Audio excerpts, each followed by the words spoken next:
Informacioni I marrë në analizë tregon se inflacioni I çmimeve të konsumit ka shënuar rritje në tremujorin e dytë, kryesisht si pasojë e rritjes së çmimeve të naftës në tregjet ndërkombëtare, ndërsa ekonomia shqiptare ka vijuar të rritet në gjysmën e parë të vitit dhe tregjet financiare janë shfaqur të qeta. Politika monetare e kujdesshme dhe konsistente e ndjekur nga Banka e Shqipërisë ka vijuar të japë një kontribut pozitiv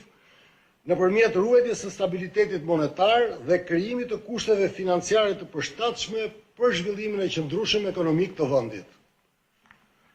Përditësimi I parashikimeve lë të pandryshuara pritjet tona për të ardhmen. Ekonomia shqiptare pritet të vijojë të rritet me ritme solide dhe pranë potencialit gjatë tremujorëve në vijim,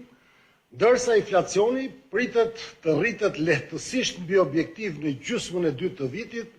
dhe të kthehet gradualisht drejt tij në periudhën vijuese.